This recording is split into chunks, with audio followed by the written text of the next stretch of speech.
Welcome student in the new lecture of biotechnology principle and process। आज के lecture में हम लोग डिस्कस करेंगे कि rDNA that means recombinant DNA का फर्स्ट कंस्ट्रक्शन कैसे हुआ था और रिकॉम्बिनेंट डीएनए टेक्नोलॉजी की फाउंडेशन कैसे पड़ी थी। इसके पहले के लेक्चर में हम लोगों ने डिस्कस किया था कि आरडीएनए टेक्नोलॉजी क्या होती है, रिकॉम्बिनेंट डीएनए टेक्नोलॉजी क्या होती है।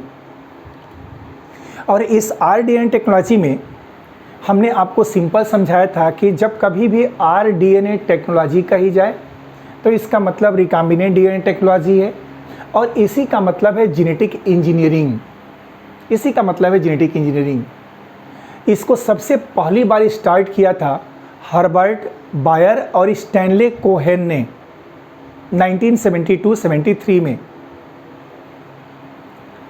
इस आरडीएनए टेक्नोलॉजी में क्या होता है, तो आंसर होता है कि एक फॉरेन डीएनए को एक वेक्टर डीएनए के साथ जोड़ दिया जाता है। फॉरेन डीएनए को जब वेक्टर डीएनए के साथ जोड़ते हैं तो क्या बन जाता है, आरडीएनए बन जाता है। ये रिकॉम्बिनेंट डीएनए, ठीक है। When a foreign DNA is joined with vector DNA with the help of DNA ligase enzyme, then rDNA is formed, recombinant DNA is formed, chimeric DNA is formed, and the technology which is used to construct this rDNA is known as recombinant DNA technology, also known as rDNA technology। इसको start किसने किया, तो it was first started by Cohen and Boyer, COHEN, Cohen and Boyer, BOYER। इन लोगों ने इसको first time start किया था इस जेनेटिक इंजीनियरिंग को, ठीक है, जिसमें इन लोगों ने इस तरह का एक रिकॉम्बिनेंट डीएनए बनाया। तो अपने दिमाग में आपको बैठा के चलना है कि इस डीएनए को हमें कैसे बनाना है। आइए सबसे पहले मैं आपको इस फॉरेन और वेक्टर की मीनिंग समझा देता हूं। चलिए देखिए, suppose you have to produce and antibiotics, एक एंटीबायोटिक्स मुझे बनाना है। क्लियर है? ये suppose you have to produce an antibiotics, और इसका कोई एक नाम दे देते हैं कि ये जेड टाइप की जेड एंटीबायोटिक्स को बनाना है। नाम दिया मैंने, जस्ट जेड, कुछ भी आप दे दीजिए, पेनिसिलिन, स्ट्रेप्टोमाइसिन, क्लोरोमाइसिन, क्लोरोमाइसिटिन, कोई भी नाम दे सकते हैं। अब इस एंटीबायोटिक्स को बनाने का काम कौन कर सकता है, तो आंसर होता है कि इसको बनाने का काम कोई ना कोई नेचर में ऑर्गेनिज्म तो करेगा। माइक्रोब के द्वारा ही ये एंटीबायोटिक्स बनता है। एक ये माइक्रोब है और इस माइक्रोब के द्वारा ये एंटीबायोटिक्स जेड बनता है। कैसे बनता है, तो इस माइक्रोब का अपना एक डीएनए है, इसके डीएनए में एक जीन है, ये देखिए ये जीन, ये इसका जीन है और ये इसका पूरा डीएनए है इस माइक्रोब का। और इसी जीन के द्वारा यही जीन जेड एंटीबायोटिक्स बनाता है, जेड एंटीबायोटिक्स बनाता है। Suppose you have to produce an antibiotic Z, you can named to different way, ZY, X and L, so many, नाम कुछ भी हो सकता है। This Z antibiotics is naturally produced by a microbe, and how this microbe produce Z antibiotics, the answer is this microbe having a DNA, in DNA one gene is present and this gene is responsible to produce Z antibiotics. इतना clear हो गया कि यही microbe natural way में इस Z को बनाता है और इस जेड को बनाने के लिए एक जीन रिस्पॉन्सिबल है। लेकिन अब यहाँ पर प्रॉब्लम ये है कि नेचुरल कंडीशन में इस माइक्रोब, ये जो माइक्रोब है, इस माइक्रोब को हम बहुत ज़्यादा स्केल में इस एंटीबायोटिक्स को प्रोड्यूस करने के लिए यूज़ नहीं कर सकते, क्योंकि ये होमोलोगस मतलब होमोजीनियस ओरिजिन का होस्ट है, कि जिसका जीन है उसी का ये जीन सेल है। तो इसमें इस जीन की इफ़िशियंसी रेस्ट्रिक्टेड होगी, लिमिटेड होगी, ये कमर्शियल स्केल पर उतना ज़्यादा नहीं बनाया जा सकता। एक बात। दूसरा, अगर हम इस जीव के द्वारा, इस जीन के द्वारा एंटीबायोटिक्स बनाएं तो इस माइक्रोब में नेचुरल ब्रीडिंग की प्रोसेस होगी और उसमें डिजायरेबल और अनडिजायरेबल दोनों एक साथ एक्सप्रेस करेंगे, तो ये प्रोडक्ट भी अच्छी क्वांटिटी में और अच्छी क्वालिटी का नहीं बनेगा, जो अभी आप लोगों ने पहले के लेक्चर में पढ़ा होगा। ये नेचुरल ब्रीडिंग के द्वारा तैयार हो जाएगा। अब क्या करना है, हमें करना यह है कि जो जीन जिस एंटीबायोटिक्स को बनाता है, इस जीन को ही हम कैटलिस्ट के रूप में तैयार करेंगे। ठीक है ना, समझने की कोशिश करिए। अब हमारे लिए ये जीन जो है, ये जीन, यही जीन जो है, यह gene act as a catalyst, act as a catalyst, act as a catalyst to produce Z antibiotics. ठीक है ना,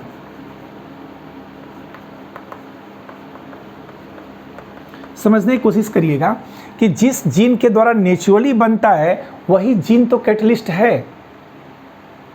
अब मुझे इस एंटीबायोटिक्स को लार्ज क्वांटिटी पर, लार्ज स्केल पर बनाना है। इस प्रोडक्ट जेड को लार्ज स्केल पर बनाना है, और इसको बनाने के लिए क्या रिस्पॉन्सिबल है, यह जीन रिस्पॉन्सिबल है। इसका मतलब इस प्रोडक्ट को बनाने के लिए जो कैटलिस्ट मुझे चाहिए वह कैटलिस्ट क्या है, जेड जीन है, ये जीन है। तो अगर मुझे इसको लार्ज स्केल पर बनाना है तो इस जीन का कैटलिस्ट का, जीन एक कैटलिस्ट है, इस जीन का ज़्यादा अमाउंट चाहिए, क्योंकि जब जीन की ज़्यादा मात्रा होगी तो कैटलिस्ट ज़्यादा हो गया, और कैटलिस्ट ज़्यादा हो गया तो रिएक्शन की रेट ज़्यादा होती जाएगी और ज़्यादा प्रोडक्ट बनते चले जाएंगे। तो यदि इसको लार्ज स्केल पर बनाना होगा तो मुझे इसके जीन के नंबर को बढ़ाना होगा, और ये ध्यान में रखते हुए कि इस जेड जो जीन है, इसके क्वालिटी चेंज ना हो, जो ये बनाता है उसी तरह का बनाए, तो हमें इस जेड जीन की आइडेंटिकल कॉपी बनानी पड़ेगी।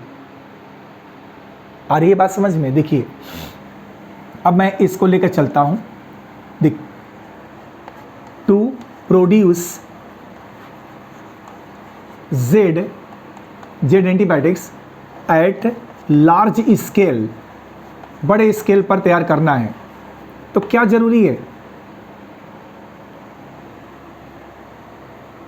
मोर catalyst is required, more catalyst is required. अगर मुझे इसको ज़्यादा अमाउंट में बनाना है तो हमें कैटलिस्ट ज़्यादा चाहिए। द कैटलिस्ट कौन सा है, तो the catalyst is Z. Catalyst कौन सा है, जेड जीन है, ये जीन है, इसका नाम जेड है, ये जो जीन है यही कैटलिस्ट है। तो आपको क्या करना पड़ेगा, इस जीन की मल्टीपल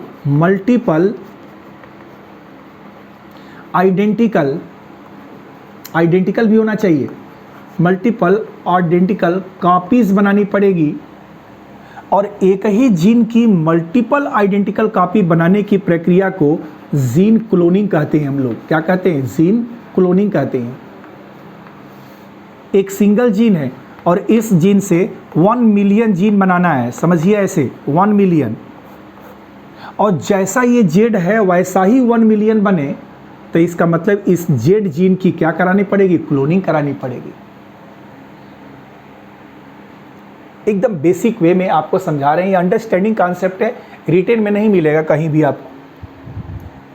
देखिए पूरा थीम इसी पर गुजरता है कि अगर आपको कोई एंटीबायोटिक्स बनानी है तो उस एंटीबायोटिक्स को पहले खोजा जाएगा कि नेचर में कौन बनाता है। तो पता चला कि एक माइक्रोब है जो ये एंटीबायोटिक्स नेचुरली बनाता है। फिर खोजा गया कि इस माइक्रोब में कौन सी ऐसी चीज़ है जो इस एंटीबायोटिक्स को बनाती है। तो मिला मुझे कि इसके डीएनए में एक जीन ऐसा है जो जीन इस एंटीबायोटिक्स को नेचुरली बनाता है। अब क्या करना है? तो करना यह है कि इस जीन की मुझे जो ये एंटीबायोटिक्स बनाएगा इस जीन को कैटलिस्ट के रूप में तैयार करना है और लार्ज अमाउंट में करना है, जिससे कि हम बहुत अधिक मात्रा में एंटीबायोटिक्स तैयार कर सकें। लेकिन इस माइक्रोब के पास एक ही जीन है। अब इस एक जीन, इसका नाम जेड मैंने दिया, इसको मुझे संख्या में बढ़ाना है। जब इसकी संख्या बढ़ जाएगी तो कैटलिस्ट का अमाउंट बढ़ेगा, और जब कैटलिस्ट जितना ज़्यादा होगा प्रोडक्ट भी उसी रेशियो में बढ़ता जाएगा। अगर मान लो एक जीन है तो ये 1 यूजी के बराबर एंटीबायोटिक्स बनाएगा, लेकिन 1 मिलियन हो जाए तो अब ये 1 मिलियन यूजी हो जाएगा ना। तो अगर किसी भी प्रोडक्ट को लार्ज स्केल पर बनाना है तो उसके कैटलिस्ट को ज़्यादा बनाना होगा। और कैटलिस्ट का मतलब क्या है? जीन जो है कैटलिस्ट का काम करता है यहाँ पर, और इस जीन को ज़्यादा नंबर में बढ़ाने के लिए इसी जीन की मल्टीपल आइडेंटिकल कॉपीज बनानी पड़ेगी, and this is gene cloning. अब सुनिए, एक बात तो समझ में आ रही है कि नहीं ठीक है, इसको क्लोन करा के इसके नंबर को बढ़ाना है हमें। आगे का स्टेटमेंट क्या कहता है? कहता है यह कि इस जीन को, जिस जीव के अंदर है ये जीन, उस जीव के अंदर इसके नंबर को हम बढ़ाएंगे अगर, तो इस जेड के साथ साथ और भी जीन जो अनडिजायरेबल हैं उनका भी नंबर बढ़ने लगेगा। अब आइए इसके पहले के लेक्चर में कि अगर मैं चाहूं कि ये जो होस्ट है, इस होस्ट को देखिए, ये एक ऑर्गेनिज्म है, माइक्रोब। हम चाहते हैं कि इसी माइक्रोब में इस जीन का नंबर बढ़े, ये क्लोनिंग हो। तो यहाँ ड्रॉबैक ये है कि चलिए नंबर बढ़ाने की बात आएगी तो ये बढ़ेगा जरूर, लेकिन क्या होगा? होगा ये कि इसके साथ साथ अनडिजायरेबल जीन भी संख्या में बढ़ने लगेंगे। तो डिजायरेबल भी बढ़ेगा और अनडिजायरेबल भी बढ़ेगा, तो फिर तो प्रॉब्लम क्रिएट हो जाएगी कि हम किसको छांटें किसको ना छांटें, और बढ़ने में भी इसकी एक लिमिटेशन होगी। तो इसका मतलब हमें एक ऐसे होस्ट की तलाश होगी जिसमें कि हमारा केवल ये जेड वाला बढ़े, इस ऑर्गेनिज्म का केवल जेड वाला बढ़े, बाकी इसके जीन जो अनडिजायरेबल हैं उसकी संख्या न बढ़े। हमें सिर्फ इसको बढ़ाना है। तो मुझे एक अलग होस्ट को खोजना होगा जिसके अंदर इसका जीनोम न हो, और इसके जेड जीन को काट करके हम उसमें जब डाल देंगे तो वहाँ पर जब जेड जीन बढ़ेगा तो बाकी इसके साथ वाले अनडिजायरेबल को तो मैंने उसमें डाला ही नहीं है, तो सिर्फ डिजायरेबल का नंबर बढ़ेगा, and that will B gene cloning. अब प्रश्न ये है कि अगर इसके जीन को हम किसी और में डालेंगे तो दूसरे के लिए यह वाला जीन एक फॉरेन जीन हो जाएगा, होगा ना, यह एक एलियन जीन हो जाएगा, और यही जीन हमारे लिए ज़रूरी है to produce antibiotics. That means ये जीन ऑफ इंटरेस्ट हो जाएगा। ये क्या हो जाएगा? Gene of interest. तो ये है फॉरेन जीन। फॉरेन जीन का मतलब होता है, देखिए अब हमने इसको ले लिया यहाँ से, ठीक है ना, ये मान लीजिए कि माइक्रोब जेड है। ये कौन सा है? Microbe Z. इस माइक्रोब जेड से मुझे क्या करना है? तो इसके जेड जीन को काट कर निकाल लेना है ऐसे। ये क्या हो गया? जेड जीन हो गया, ठीक है ना। और हमने समझाया था कि इस माइक्रोब जेड, इसका नाम जेड है, इसका डीएनए जेड है, इसका जीन जेड है। तो हमने सिर्फ जेड जीन को काट कर निकाल लिया। हम इसके अंदर इसके नंबर को नहीं बढ़ा सकते। अब इसके जीन को मुझे क्या करना है? तो इसको क्लोनिंग करानी है। इसका क्या करना है भाई? तो इसकी जीन क्लोनिंग करनी है। अब सुनिए, जीन क्लोनिंग के लिए हमें एक अदर दूसरे टाइप के होस्ट ऑर्गेनिज्म की ज़रूरत पड़ेगी, होस्ट ऑर्गेनिज्म, ठीक है ना। तो जीन क्लोनिंग के लिए मुझे किसकी ज़रूरत पड़ेगी, एक होस्ट ऑर्गेनिज्म के, जिसमें कि ये फॉरेन जीन हम डालें तो सिर्फ यही मल्टीप्लाई करे और यहाँ पर जो बचे हुए जीन हैं उनसे कोई लेना देना आपको ना हो। तो अब एक होस्ट ऑर्गेनिज्म ले लिया, चलिए देखिए इसको, होस्ट को देखिए, ये एक होस्ट हमने ले लिया और होस्ट का भी अपना डीएनए होगा ना, होस्ट का भी अपना डीएनए होगा और इस होस्ट के अंदर एक प्लाज्मिड होगा, इसके अंदर एक क्या होगा, प्लाज्मिड, मतलब एक एक्स्ट्रा क्रोमोसोमल डीएनए होगा, एक एक्स्ट्रा क्रोमोसोमल डीएनए होगा और इसी की सहायता से हम इस जेड जीन की क्लोनिंग कराएंगे।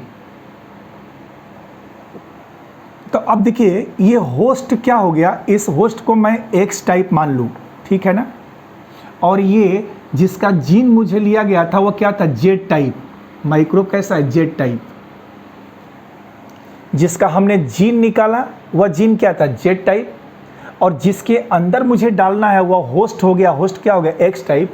तो देखिए इस एक्स के लिए ये जेड एक दूसरा है ना, फॉरेन है ना, ये वाला जीन तो इसका अपना है नहीं, तो इस जी प्लाज्मिड के लिए ये क्या हो गया, फॉरेन हो गया। फॉरेन जीन को हम लोग एलियन डीएनए भी कहते हैं। Now this Z gene is known as, अब इसको क्या कहेंगे हम लोग, तो सुनिए, this is known as foreign DNA, इसी का नाम क्या है, फॉरेन डीएनए। इसी का नाम क्या होगा, एलियन डीएनए होगा। और चूंकि यही डीएनए जेड एंटीबायोटिक्स को बनाएगा भविष्य में चल करके, आगे चल करके, तो ये कहलाएगा gene of interest, gene of interest, या इसको हम लोग डिजायरेबल जीन भी बोलेंगे। क्या बोलेंगे, डिजायरेबल जीन। इतना समझ में आ गया, तो सब एक ही चीज है, इसको नोट करिए आप कि the gene which is used for the cloning, the gene which is used for the cloning is known as foreign gene। वह जीन जिसकी क्लोनिंग करानी है वह जीन क्या कहलाएगा, that will be known as foreign gene। क्यों, क्योंकि ये एक जेड टाइप का ऑर्गेनिज्म है, ये एक्स के अंदर इसको कराना है, दूसरे होस्ट में कराना है, दूसरे में कराना है, तो इसके लिए ये जीन क्या होगा, एक फॉरेन जीन होगा। This gene will be alien gene. Even this gene is responsible to produce our desirable product, Z antibiotics. So it is gene of interest and it is desirable gene। तो जिस gene की भी cloning करानी है, जिस gene को मुझे catalyst के रूप में नंबर बढ़ाना है, जिस जीन के द्वारा मुझे प्रोडक्ट तैयार करना है, वह जीन फॉरेन जीन है, वही एलियन जीन है, वही जीन ऑफ इंटरेस्ट है, और वही क्या है, डिजायरेबल जीन है। तो देखिए एक फॉरेन जीन हो गया, और ये जो प्लाज्मिड है ना, इसके बारे में हम लोग पहले डिस्कस किए थे कुछ पहले, कि इसी को हम लोग क्लोनिंग वेक्टर भी कहते हैं। क्या कहते हैं, this plasmid is known as cloning vector. इसी का नाम क्या है, क्लोनिंग वेक्टर। क्यों, क्योंकि यह प्लाज्मिड जीन जो है एक्स्ट्रा क्रोमोसोमल है, प्लस यह अपने जीनोम के अलावा इंडिपेंडेंटली रेप्लिकेट करके अपने नंबर को बढ़ाता है, इंडिपेंडेंटली रेप्लिकेट करके अपने नंबर को बढ़ाता है। ये ध्यान रखना है आपको। इतना हो गया। तो जब हम इस फॉरेन डीएनए को इस वेक्टर डीएनए के साथ जोड़ देंगे तो क्या बन जाएगा, देखिए ना, foreign DNA plus vector DNA. Vector का मतलब प्लाज्मिड, जिसके अंदर, मतलब वह डीएनए जिसके अंदर फॉरेन डीएनए को लाके जोड़ा जाए वह प्लाज्मिड कहलाएगा, वही क्लोनिंग वेक्टर कहलाएगा, वही वेक्टर डीएनए कहलाएगा। तो देखिए ये एक्स डीएनए है और ये जेड डीएनए है, दो अलग अलग डीएनए को हमने जोड़ा तो दोनों की केमिस्ट्री चेंज हो गई। दो अलग अलग ओरिजिन के हैं, ये जेड ओरिजिन का है और ये एक्स ओरिजिन का है। तो इस फॉरेन डीएनए को इस वेक्टर के साथ हम जोड़ेंगे तो क्या बन जाएगा, एक रिकॉम्बिनेंट डीएनए बन जाएगा। और इसी डीएनए को बनाने की जो प्रक्रिया है उसी का नाम क्या है? रिकॉम्बिनेंट डीएनए टेक्नोलॉजी या जेनेटिक इंजीनियरिंग। अब इसमें से इस डीएनए को मुझे काटना होता, काट के निकालना होता, तो क्या यूज़ करते? मॉलिक्यूलर सीजर, रिस्ट्रिक्शन का यूज़ करेंगे, इसको काट के निकाल लेंगे। यहाँ से एक टुकड़ा काट के फेंकना होगा क्योंकि यहाँ ला के जोड़ना है, तो यहाँ भी रिस्ट्रिक्शन एंडोन्यूक्लियस का यूज़ करेंगे, दोनों को जोड़ देंगे। तो जोड़ने के लिए क्या यूज़ करेंगे? डीएनए लाइगेज, एक आरडीएनए बन जाएगा। And this is the recombinant DNA technology. तो कभी भी आपसे फॉरेन डीएनए के बारे में कोई पूछे तो आप बोलिए foreign DNA is of a different origin and it will be cloned into a host organism that will be a different origin. So for the host organism, this gene is foreign DNA and this is alien DNA.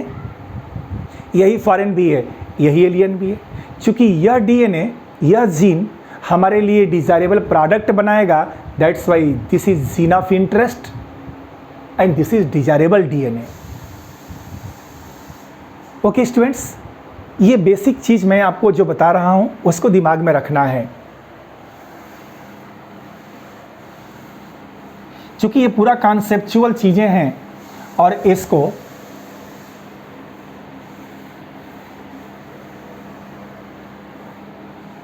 आप कहीं भी किसी step पर lack नहीं कर सकते, नहीं तो हर स्टेप पर आपको प्रॉब्लम ही होनी शुरू हो जाएगी।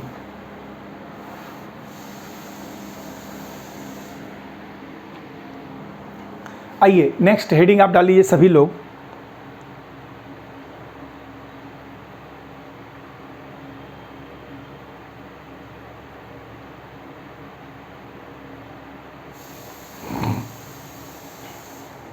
कॉन्सेप्चुअल हेडिंग डाल देते हैं हम लोग।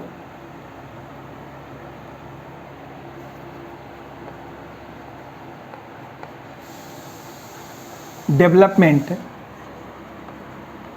conceptual development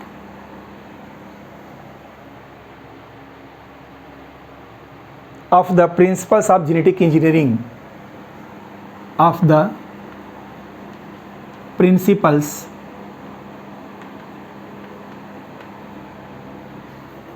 of genetic engineering, genetic engineering।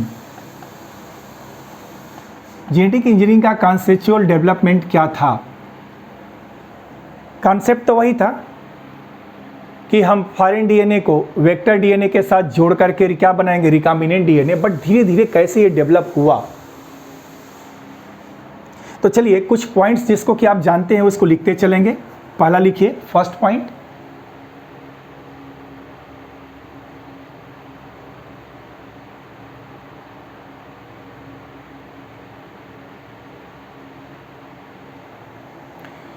Genetic engineering, genetic engineering is the manipulation, manipulation note करिए, manipulation of gene by man, आदमी के द्वारा, इन विट्रो, आर्टिफिशियल रूप में, इन विट्रो। इन विट्रो का मतलब artificial. Genetic engineering is the manipulation of gene, gene को manipulate करना बाई मैन, आदमी के द्वारा, इन विट्रो मतलब आर्टिफिशियल सिस्टम में।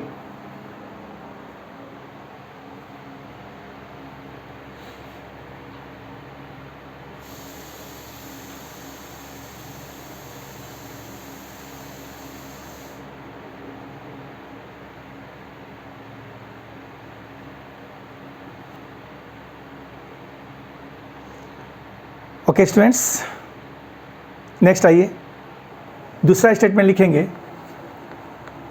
To main discoveries, two main discoveries, दो मेन डिस्कवरीज, फिर से नोट करना उसी चीज को, टू मेन डिस्कवरीज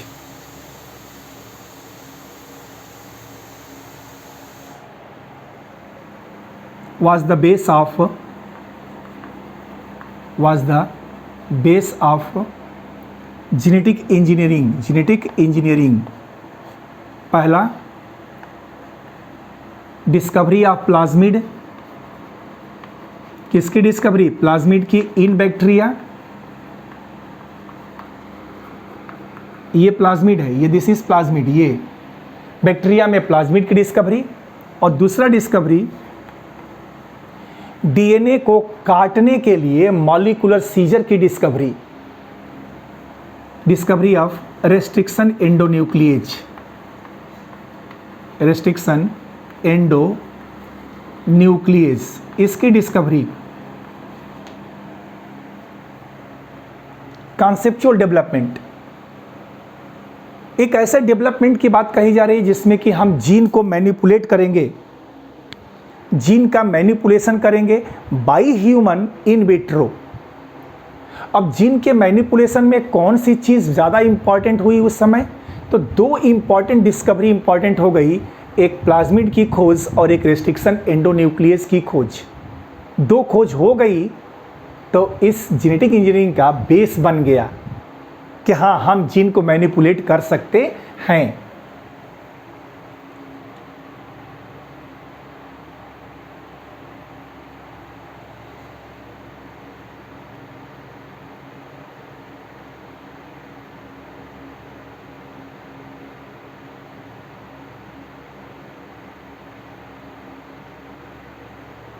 फिर आइए तीसरे स्टेटमेंट, तीसरा क्या हुआ?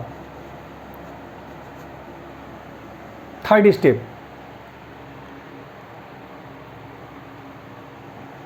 दिस टेक्नोलॉजी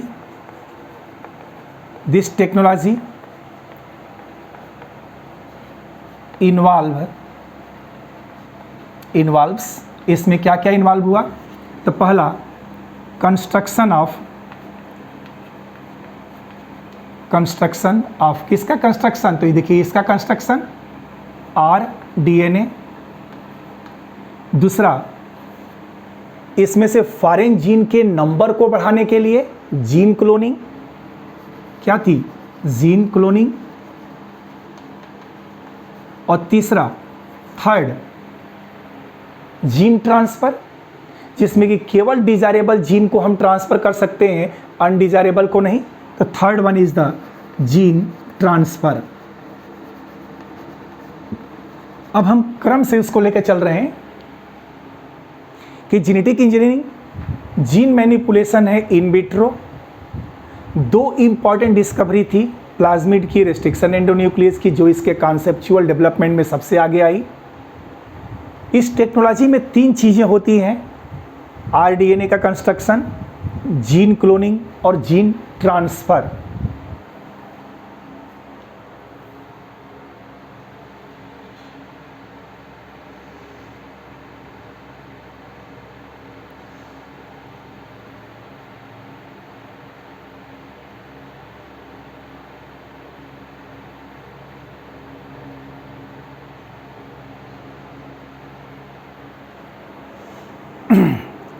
अब यहां से एक और कॉन्सेप्चुअल डेवलपमेंट है।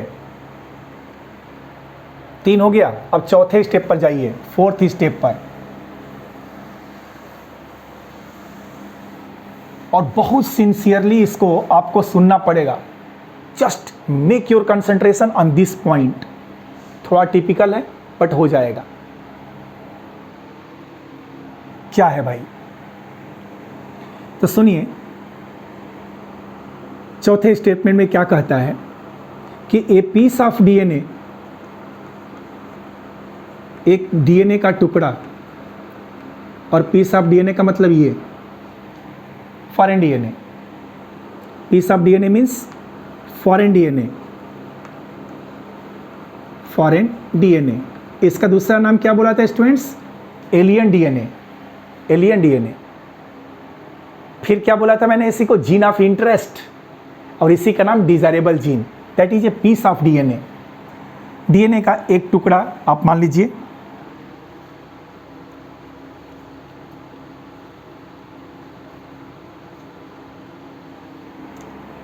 ये एक DNA का टुकड़ा है, ठीक है ना? DNA का एक पीस है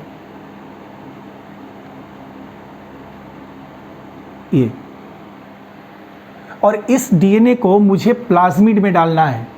कहाँ डालना है? प्लाज्मिड में। तो देखिए इस डीएनए को किसी होस्ट ऑर्गेनिज्म में डालना है। कहाँ डालना है? होस्ट ऑर्गेनिज्म में। It should be introduced, host organism में डालना है। मतलब एक ऑर्गेनिज्म हमने ले लिया,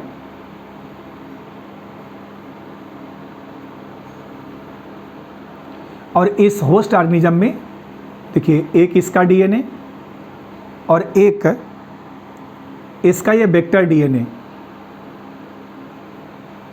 ये हो जाएगा प्लाज्मिड वेक्टर, ठीक है ना। और ये इसका जीनोम, ये जीनोम। थोड़ा रुकिए, सुनिए, बाद में बना लीजिएगा, इसको रोक करके पास करके फिर से रिवाइंड कर लीजिएगा। A piece of DNA that will be foreign DNA, जिसको मुझे एक होस्ट में इंट्रोड्यूस करना है। किसके लिए इंट्रोड्यूस करना है? तो आंसर है कि इसकी मिलियंस ऑफ द कॉपीज बनानी है, इसकी क्लोनिंग करानी है, इसलिए इसको हम एक ऑर्गेनिज्म में डालेंगे। अब कह क्या रहा है, कॉन्सेप्ट सुनिएगा, कह क्या रहा है कि अगर इस डीएनए को, देखिए ध्यान से, इस डीएनए को हम इस ऑर्गेनिज्म में इंट्रोड्यूस कर दिए, when introduce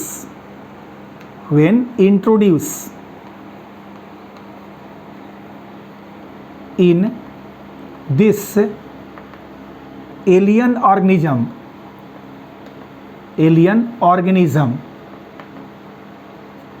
भाई इसके लिए तो ये एलियन ही है ना, और इसके लिए ये एलियन है जिसका नाम हम होस्ट बोल रहे हैं। हमें डालना है फॉर क्लोनिंग, यहां पर लिख देता हूं मैं, फॉर क्लोनिंग, इसकी क्लोनिंग कराना है। तो क्लोनिंग कराने के लिए इस डीएनए को इसमें डालना है। अब क्या कह रहा है, स्टेटमेंट को सुनिए। हमने डाल दिया, पहला स्टेटमेंट कह रहा है, फर्स्ट स्टेटमेंट क्या कह रहा है कि अब हमने एक समझ लिया था कि क्यों क्या करना है। तो ये प्रोसेस है कि क्लोनिंग के लिए इस डीएनए के पीस को इस ऑर्गेनिज्म में डालना है, क्योंकि इसका नंबर मुझे बढ़ाना है। कह रहा है कि when introduced in this alien organism, जब हमें इसमें डाल दिया, अब क्या होगा? तो सुनिए, इसके बाद कह रहा है यह जो डीएनए का पीस है इस ऑर्गेनिज्म में डालने के बाद मल्टीप्लाई नहीं करेगा, रेप्लिकेट नहीं करेगा। ध्यान से सुनिएगा, मल्टीप्लाई नहीं करेगा, रेप्लिकेट भी नहीं करेगा, मतलब इसका नंबर नहीं बढ़ेगा। चलिए दिखा देते हैं आपको कैसे। तो आप सुनिए, यही होस्ट ऑर्गेनिज्म था,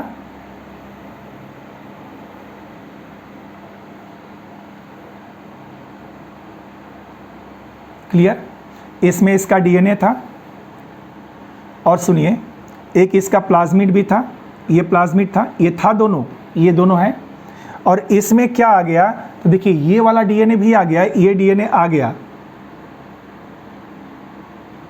ये भी डीएनए आ गया।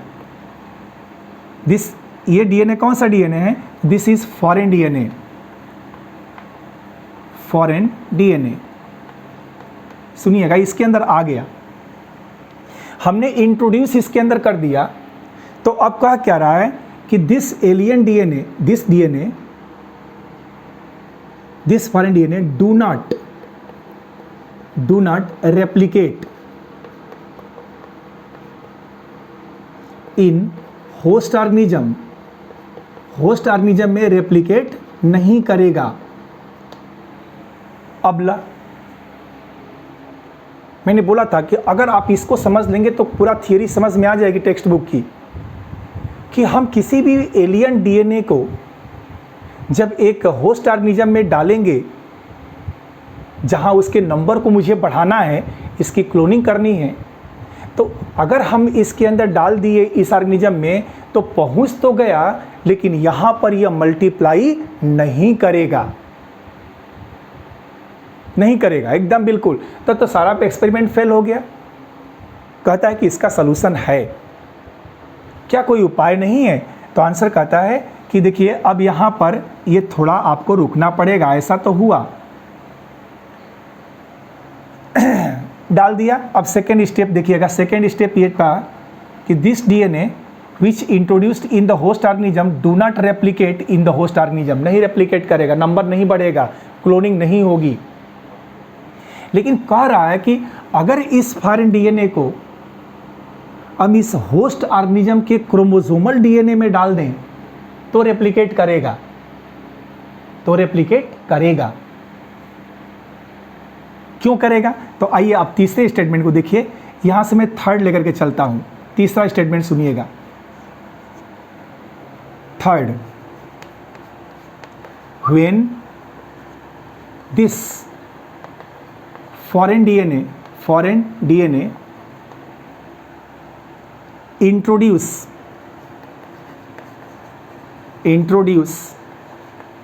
in host मतलब इसके क्रोमोसोमल डीएनए,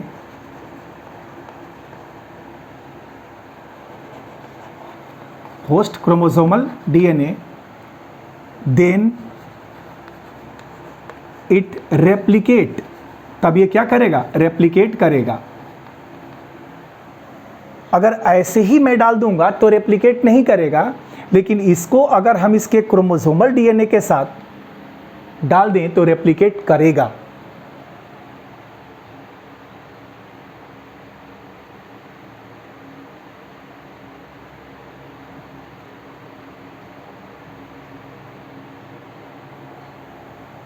समझ में आ गया?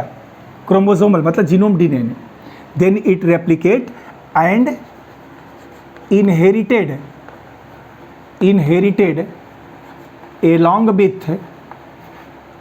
along with host DNA. जैसे जैसे होस्ट का डीएनए इनहेरिटेड होगा, रेप्लिकेट करेगा, यह मेरा वाला भी डीएनए रेप्लिकेट करेगा।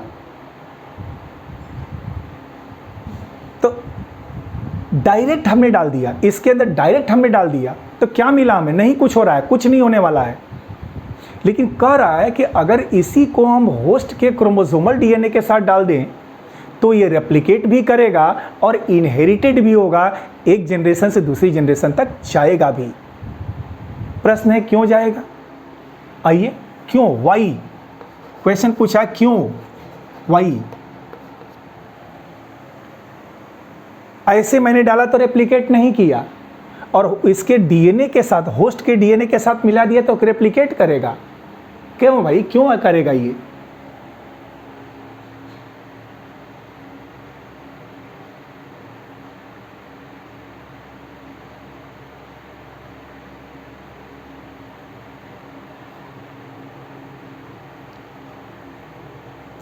बिकॉज, क्यों करेगा भाई? दिस इज बिकॉज, क्योंकि this is because this alien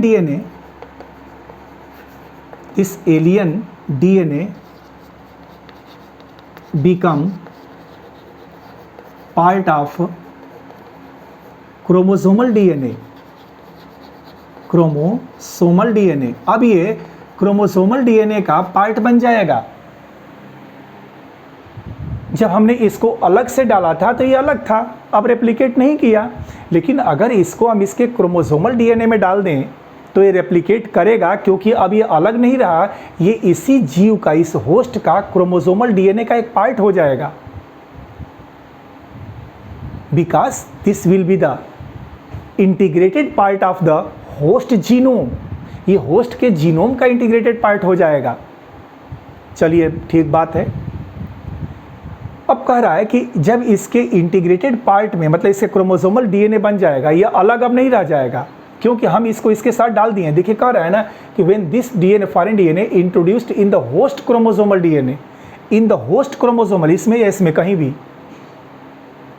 then it replicate and inherited along with host DNA.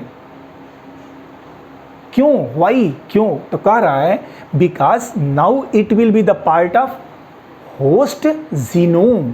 अब ये होस्ट के जीनोम का पार्ट हो जाएगा, तो होस्ट का जीनोम है तो जैसे वो अपने रेप्लिकेट करेगा, ये फॉरेन वाला भी उसी के साथ साथ रेप्लिकेट कर जाएगा, क्योंकि आप उसके जीनोम में डाले हैं, तो ये जीनोम का पार्ट हो गया।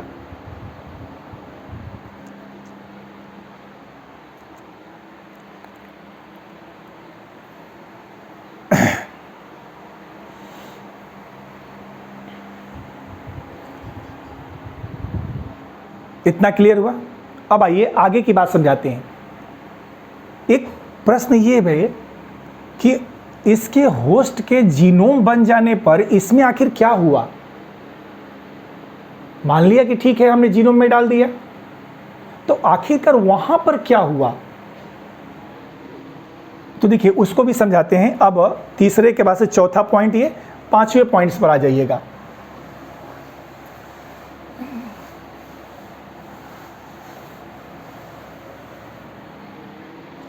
सुनिए, इसके बाद हम लोगों ने क्या किया था, तो इसको इसके साथ मिला दिया, तो अब देखिए ये फॉरेन डीएनए हो गया, क्लियर। अब प्लस हमने क्या किया था, इसको इस वेक्टर के साथ मिला दिया, ये वाले वेक्टर के साथ, तो ये फॉरेन डीएनए और ये वेक्टर डीएनए दोनों मिल गया। हम अलग किए थे तो कुछ नहीं हुआ, अब दोनों को मिला दिया, एक फॉरेन एक वेक्टर, तो क्या बन गया, एक रिकॉम्बिनेंट डीएनए बन गया ना। इसकी वजह से क्या बन गया, ये एक अब ऐसा डीएनए बन गया जिसके अंदर दोनों तरह का डीएनए का पार्ट है। इसके अंदर ये वाला पार्ट सेक्शन भी है, देखिए ये। Now this is the rDNA, ये क्या हो गया, आरडीएनए हो गया। अब क्या कह रहा है कि जैसे ही हमने फॉरेन डीएनए को इस वेक्टर डीएनए के अंदर डाला तो अब ये पूरा इस जीव का ओरिजिनल डीएनए हो गया, उसी का एक पार्ट हो गया। पार्ट होने पर रेप्लिकेट कैसे करेगा? तो इसका आंसर है कि इस रिकॉम्बिनेंट डीएनए के अंदर जब ये फॉरेन डीएनए, ये वाला फॉरेन डीएनए, ये फॉरेन डीएनए है और ये वेक्टर डीएनए है, इस फॉरेन डीएनए को हमने वेक्टर में डाला तो इस वेक्टर डीएनए के पास एक डीएनए का ऐसा सीक्वेंस है जो रेप्लिकेशन को इनिशिएट करता है और उसे ORI कहते हैं। क्या कहते हैं? ORI कहते हैं। तो जब ये फॉरेन डीएनए इस वेक्टर डीएनए में आया तो फॉरेन डीएनए को क्या मिला, ORI, ओरिजिन ऑफ रेप्लिकेशन, जो कि वेक्टर के पास है, फॉरेन के पास नहीं है। तो ये क्यों यहाँ रेप्लिकेट नहीं कर रहा था? क्योंकि इसे क्या नहीं मिल रहा था, ORI, ओरिजिन ऑफ रेप्लिकेशन, वो सीक्वेंस नहीं मिल पा रहा था। और जैसे ही हमने इसको वेक्टर में डाल दिया तो इसे वेक्टर में क्या मिला, ORI मिल गया, ओरिजिन ऑफ रेप्लिकेशन का एक सीक्वेंस मिल गया। और जब इसको ORI का सीक्वेंस मिल गया तो ये रेप्लिकेट कर जाएगा, क्योंकि रेप्लिकेशन को इनिशिएट करने के लिए क्या जरूरी है, ORI, origin of replication, that is present in genome DNA.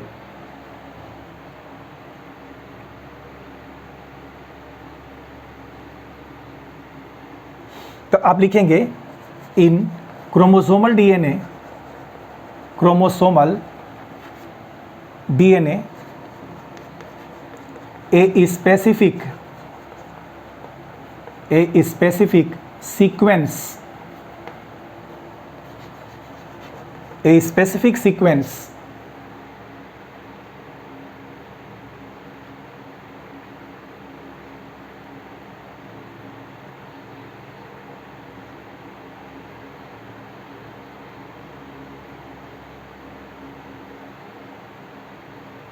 called origin of replication, called क्या कहते हैं, ORI, क्या बोलते हैं इसको, ORI, that means origin of replication,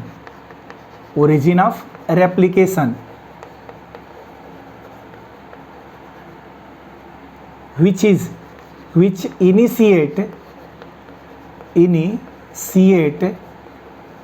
replication, जो किसको शुरुआत कर देगा, रेप्लिकेशन को शुरुआत कर देगा।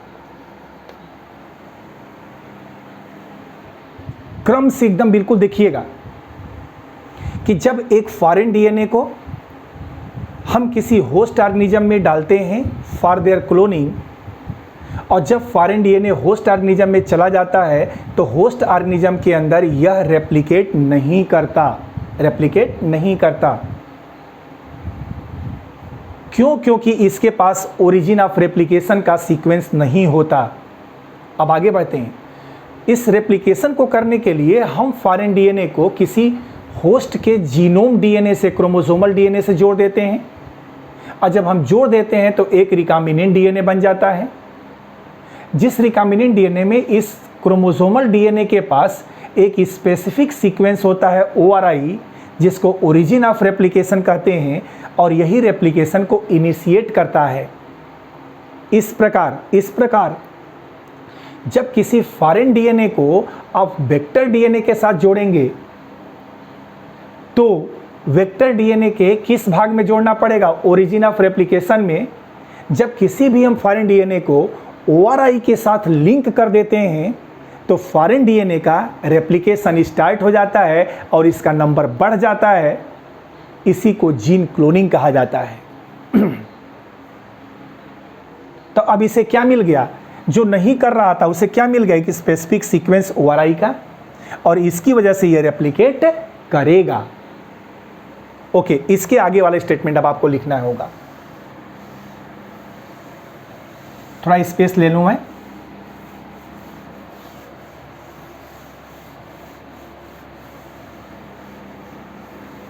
मतलब जब तक फॉरेन डीएनए को आप क्रोमोसोमल डीएनए के ORI के साथ लिंक नहीं करेंगे तब तक रेप्लिकेट नहीं करेगा।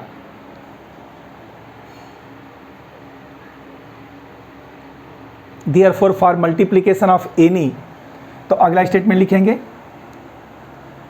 Therefore, for multiplication मतलब multiplication of any foreign DNA,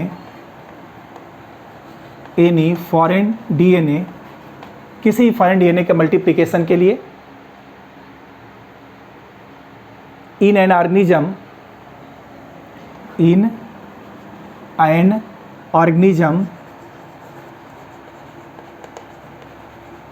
it need,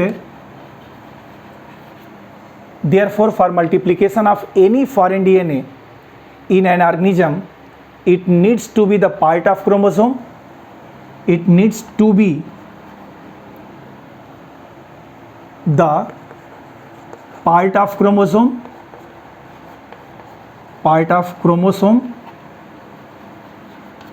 इसे क्रोमोसोम का पार्ट होना पड़ेगा। किसी भी फॉरेन डीएनए को मल्टीप्लाई करने के लिए इसकी आवश्यकता needs to be the part of chromosome. अगर फॉरेन डीएनए को मल्टीप्लाई करना होगा तो ये उस ऑर्गेनिज्म के किसी भी जीनोम का पार्ट बनना होगा उसे। To be the part of chromosome which has a specific sequence,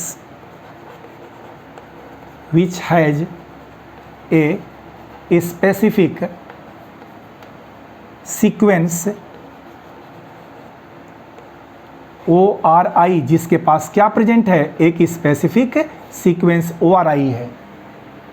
तो किसी भी फॉरेन डीएनए को मल्टीप्लाई करने के लिए, उसको अपना नंबर इंक्रीज करने के लिए उस जीव के क्रोमोसोमल डीएनए का एक पार्ट बनना पड़ेगा, जिस क्रोमोसोमल डीएनए के अंदर एक स्पेसिफिक सीक्वेंस ORI होगा। आपको ये याद रखना है कि अगर ORI के बिना आपने किसी फॉरेन डीएनए को डाल दिया तो फिर वह फॉरेन डीएनए मल्टीप्लाई नहीं करेगा। So for multiplication it is necessary to join a foreign DNA into the host DNA which has a specific sequence ORI, जिसके पास एक स्पेसिफिक सीक्वेंस ORI का होना चाहिए।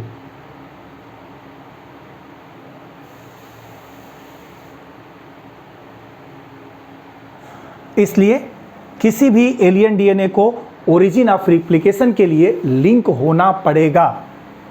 सो अगला पॉइंट लिखें।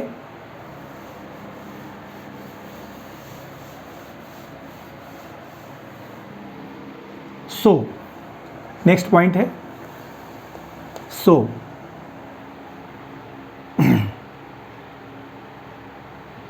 an alien DNA is linked with an alien मतलब foreign DNA is linked with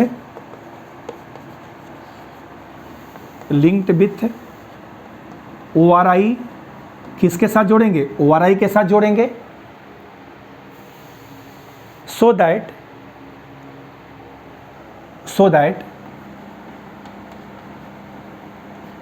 जिससे कि so that this alien piece of DNA, this alien piece of DNA, so that this alien piece of DNA can replicate and multiply,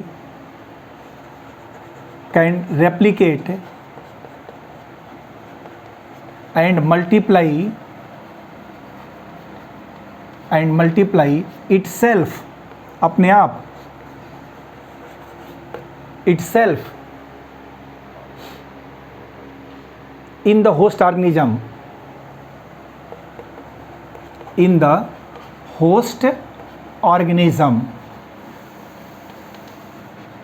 organisms.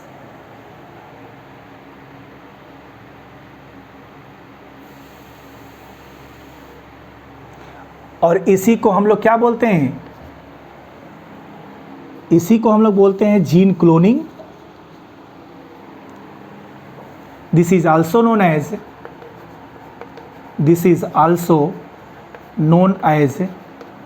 Gene cloning. This is also known as gene cloning. or making multiple identical copies, or making multiple identical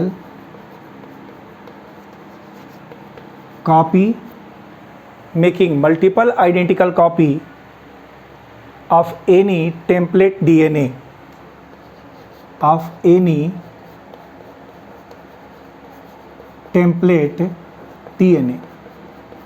यही है पूरा conceptual development कि किसी भी gene की अगर मुझे multiple identical copy बनानी है तो इसके लिए बहुत ज़रूरी है कि हम उस फॉरेन DNA को, जिसकी जीन क्लोनिंग करानी है, उस DNA को उस होस्ट ऑर्गेनिज्म के क्रोमोसोमल DNA के साथ जोड़ दें, जिससे कि एलियन DNA को क्रोमोसोमल DNA में प्रेजेंट ओरिजिन ऑफ रेप्लिकेशन का सीक्वेंस मिल जाए, और जैसे ही इसको ORI का सीक्वेंस मिल जाएगा, यह रेप्लिकेट करेगा, मल्टीप्लाई करके अपने नंबर को बढ़ा देगा in the host organism. So for making multiple copies of identical genes, it is necessary to link a foreign DNA into the ORI of chromosomal DNA. It is necessary to link foreign DNA into the ORI of chromosomal DNA, and this ORI initiate the replication. Then this alien DNA multiply and replicate itself in the host organism to produce identical copies.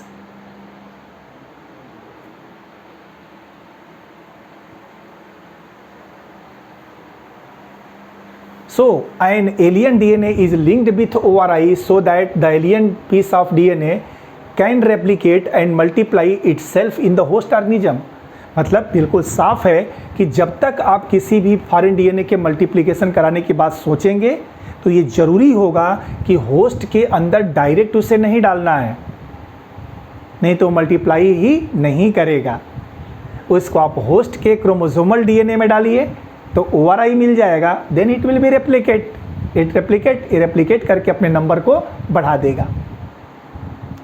Okay students, आइए next conceptual development of genetic engineering में ये चीज़ें हम लोग discuss किए कि अगर किसी भी जीन के नंबर को बढ़ाना है तो ज़रूरी है कि उस फॉरेन जीन को होस्ट के जीनोम का पार्ट बनाया जाए. अब आगे हम लोग डिस्कस करेंगे कि सबसे पहला रिकॉम्बिनेंट DNA किसने बनाया था.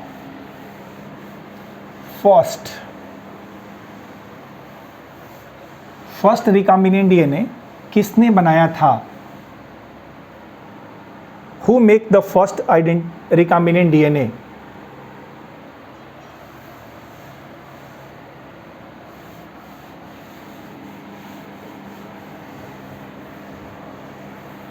इस डीएनए को सबसे पहली बार किसने बनाया था?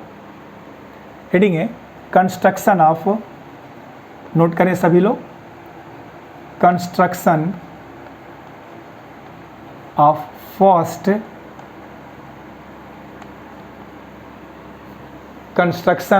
First artificial recombinant DNA molecule, artificial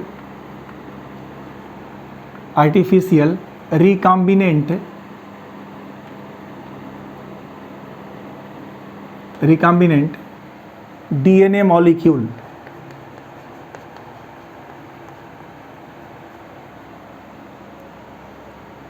ये अब हमें डिस्कस करना है construction of first artificial recombinant DNA molecule, मतलब पहला रिकॉम्बिनेंट डीएनए मॉलिक्यूल किसने बनाया था?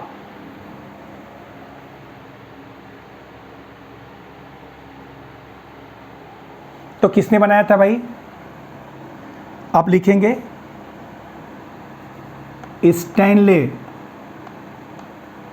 स्टैनले कोहेन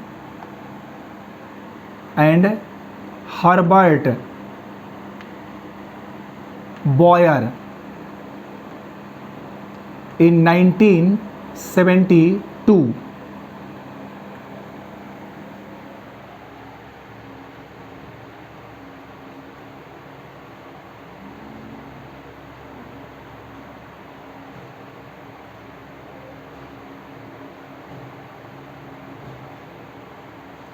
आंसर मिल गया, किसने बनाया था? Stanley Cohen and Herbert Boyer in 1972। 1972 में पहली बार आर्टिफिशियल रिकॉम्बिनेंट डीएनए मॉलिक्यूल बनाया गया था 2 लोगों के द्वारा, और वो लोग थे Stanley Cohen and Herbert Boyer. तो स्टूडेंट्स, इस तरह से आज का ये लेक्चर कंप्लीट हुआ। अब इन लोगों ने कौन सा एक्सपेरिमेंट करके कैसे रिकॉम्बिनेंट डीएनए को कंस्ट्रक्ट किया होगा, ये अब हम लोग नेक्स्ट लेक्चर में डिस्कस करेंगे। Then wait for next lecture. See you in next lecture. Till bye.